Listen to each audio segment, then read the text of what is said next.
Assalamualaikum warahmatullahi wabarakatuh. Gimana nih kabarnya teman-teman? Semoga kita semua selalu dalam lindungan Allah Subhanahu wa taala ya.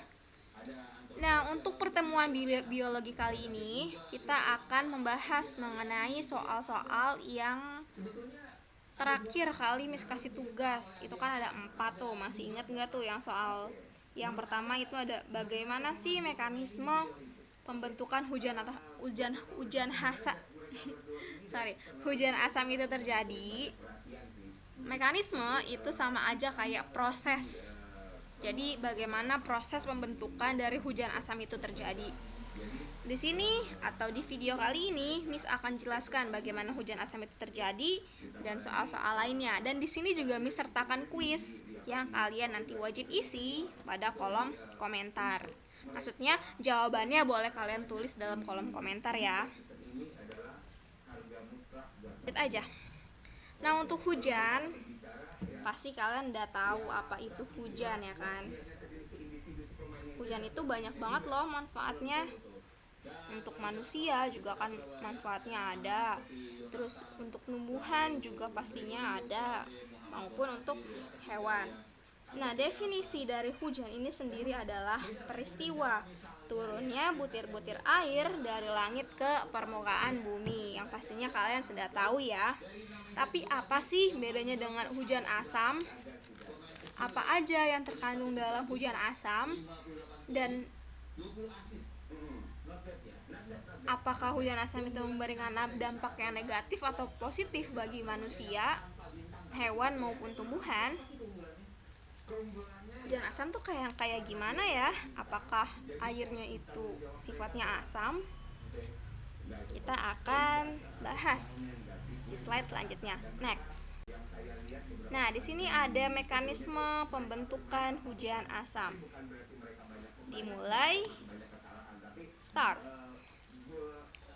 Nah, di sini air itu turun dari langit ke permukaan bumi. Untuk hujan asam, tadi kan dijelaskan di video bahwa hujan asam itu memiliki pH kurang dari 5,6. Untuk pH atau derajat keasaman itu kan dari 1 sampai 14. 1 sampai 7 itu sifatnya itu adalah asam. Ya. Nah, asam itu contohnya asam kalau pada makanan ada pada lemon. Ya, pokoknya makanan-makanan yang rasanya itu asam. Kalau misalnya basa itu dari angka 7 sampai ke 14. 8 sampai ke 14 itu sifatnya udah basa.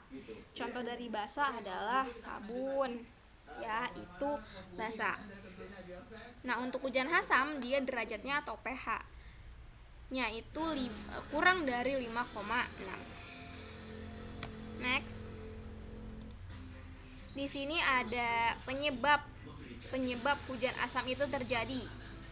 Nah, kalau di video ini ya kendaraan bermotor atau mobil atau asap pabrik itu bisa menjadi penyebab hujan asam itu terjadi. Jadi faktor yang pertama adalah kendaraan ya, kendaraan baik itu motor maupun mobil. Jadi pembakaran dari bahan bakar kendaraannya itu. Misalnya kalau mobil sama motor ketika dia beroperasi, dia itu akan menghasilkan zat buangan yang lewat knalpot dia tuh keluar. Nah, gas atau gas-gasnya itu ya kemudian akan ada di udara kita kan. Nah, selain dari pembakaran dari kendaraan juga dari asap pabrik juga. Misalnya kalau pabrik beroperasi itu kan mengeluarkan asap-asap pada cerobongnya. Selain itu juga dari pembakaran sampah, misalnya sampah yang anorganik, contohnya itu dari plastik. Bisa juga dari sampah pembakaran sampah dari daun, itu kan menimbulkan asap ya, apalagi kalau misalnya pembakaran dalam jumlah yang banyak banget gitu, plastiknya banyak banget atau daunnya banyak banget, itu kan pasti menghasilkan asap juga yang banyak juga, dan itu akan bercampur di atmosfer kita ya. Nah, untuk pembakaran kendaraan maupun dari pabrik maupun dari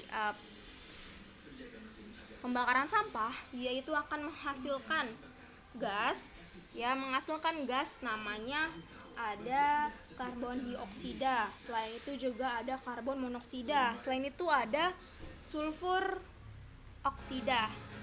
Kalau misalnya di video ini yang SO2 ini adalah sulfur oksida maupun NO3 ataupun nitrogen oksida. Nah, nantinya si SO2 atau NOx dia ini akan melayang kan di atmosfer, kemudian sampai ke atas, atmosfer bagian atas, kemudian dia akan bereaksi sama awan kita. Nantinya akan menghasilkan zat asam yang nanti akan jatuh ke bumi bersamaan dengan air hujan. Misalnya gini, SO2 ini kan ada nih di udara kita, di atmosfer ke atas, nyampe ke atas dia berikatan sama si awan, sampai akhirnya turun ke permukaan bumi. Ini bentuknya asam, H2SO4, hanya itu asam. Jadi asam sulfur oksida maupun asam nitrogen oksida. Ya, nanti turunnya tuh asam tuh ke permukaan bumi kita.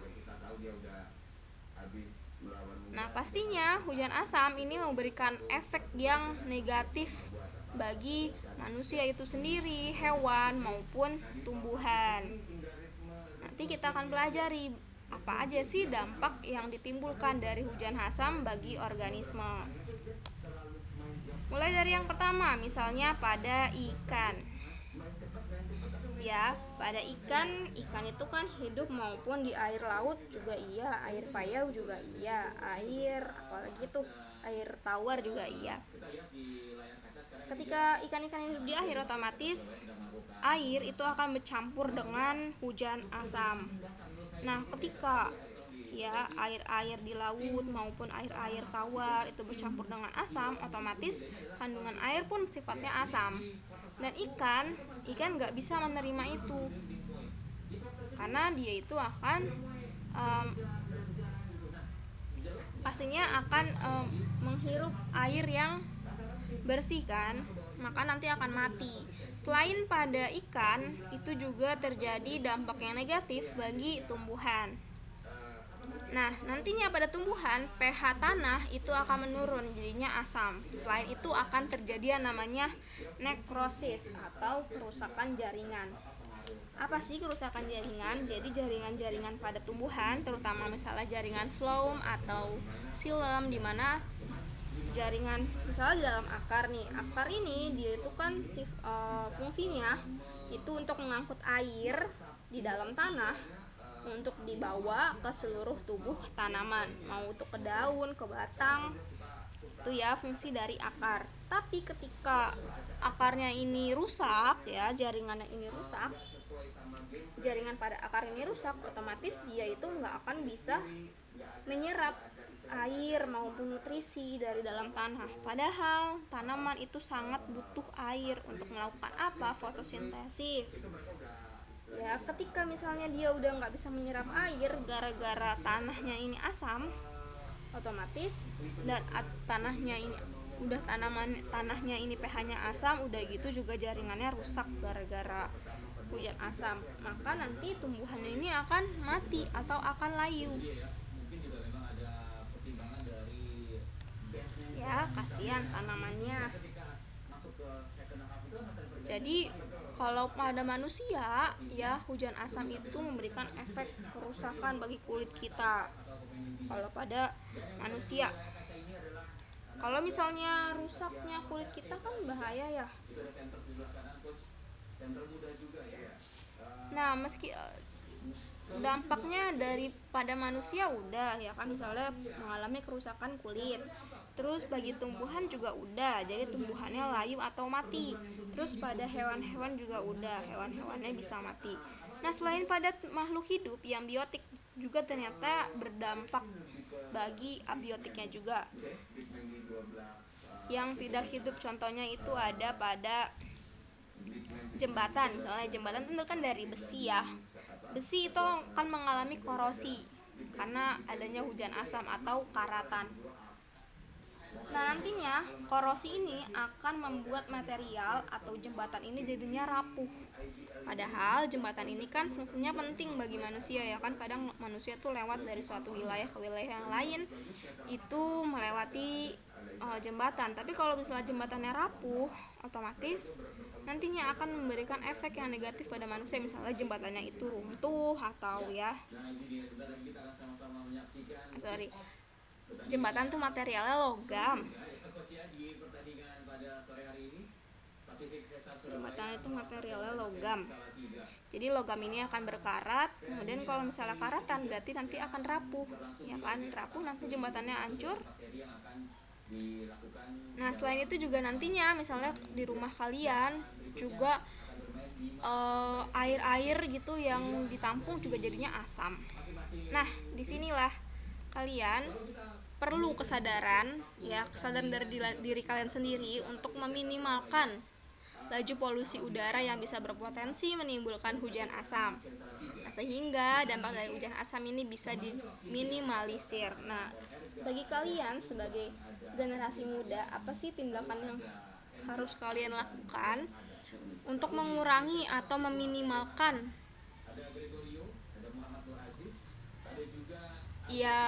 laju polusi udara yang berpotensi menimbulkan hujan asam? Contohnya adalah mengurangi penggunaan kendaraan gitu. Kalau bisa pakai kendaraan umum karena kan itu bisa bareng-bareng dan itu bisa menghemat bahan bakar. Terus juga meminimalkan penggunaan listrik. Kalau misalnya kipasnya udah nggak dipakai, dimatiin. Lampu misalnya siang dimatiin, nggak usah dinyalain. Ya, mulai dari diri kalian sendiri, sehingga insya Allah nantinya akan meminimalkan terjadinya hujan asam. Ya. Nah, untuk soal yang kedua itu kan ada blooming eceng gondok atau meledaknya populasi eceng gondok pada suatu perairan, bisa di sungai atau di kali. Nah, apa sih dampaknya meledaknya jumlah eceng gondok pada perairan? Yang pasti kalau misalnya kalian lihat dari gambar, kalau misalnya banyak eceng gondok, otomatis itu akan mengalingkan cahaya matahari yang akan masuk ke perairan. Di perairan itu nggak cuman ada ikan kan, ada tanaman-tanaman air yang kecil-kecil yang sifat kayak misalnya tumbuhan-tumbuhan air yang di dalam air gitu. Dia itu kan membutuhkan yang namanya cahaya matahari. Untuk apa? Untuk melakukan fotosintesis. Kalau misal cahaya mataharinya ini dialingin sama si eceng gondok, otomatis cahaya matahari ini nggak akan masuk ke dalam perairan. Otomatis tanaman-tanaman air dalam air nggak bisa melakukan fotosintesis, akhirnya pada mati. Kemudian juga banyaknya eceng gondok ini juga akan mengurangi kadar oksigen di dalam air. Jadi eceng gondok ini kan ketika dia melakukan respirasi atau pernafasan, tumbuhan juga bisa bernafas ya, sama-sama kayak manusia, sama-sama juga membutuhkan oksigen. Ketika misalnya jumlah eceng gondok ini banyak, otomatis banyak nih yang melakukan pernafasan atau respirasi, sampai akhirnya nanti jumlah oksigen ini bakal kurang karena banyak diambil sama eceng gondok gitu. Nah, untuk kuisnya ya, dalam satu soal Miss akan memberikan 10 poin bagi satu siswa. Jadi di sini ada 4 kuis, 4 soal. Nah, tiap-tiap soal itu poinnya ada 10. Nanti Miss ambil satu anak di tiap soal. Misalnya gini, soalnya itu kan ada 4. Jadi 4 anak yang jawabannya paling menarik, paling bagus, itu akan Miss berikan 10 poin. Untuk soal yang pertama, coba ya perhatikan gambar yang ada di slide. Nah, di sini kalian analisis kira-kira sumber pencemaran yang paling dominan atau paling banyak pada gambar itu dari apa? Kan itu banyak tuh ya sampah-sampah. Nah, tapi sampah-sampahnya tuh terdiri dari sampah apa aja? Kalau misalnya anorganik misalnya apa? Kalau organik misalnya apa, disebutkan dan dianalisis ya sama kalian. Nah, jawaban untuk soal nomor 1 yang paling bagus, yang paling menarik, itu akan Miss berikan 10 poin bagi satu anak. Untuk soal yang kedua, masih soal gambarnya yang sama. Ya, perhatikan gambar. Kemudian pertanyaannya adalah uraikan dampak pencemaran sungai bagi organisme air dan manusia. Organisme air ini kayak misalnya ikan atau tumbuh-tumbuhan air. Terus kira-kira dampak bagi manusia yang hidup di daerah lingkungan sungai itu. Kira-kira dampak apa yang ditimbulkan nih dari pencemaran air tersebut? Ini banyak banget nih sampahnya nih. Kira-kira dampak bagi manusia yang tinggal di sekitar sungai itu bagaimana sih?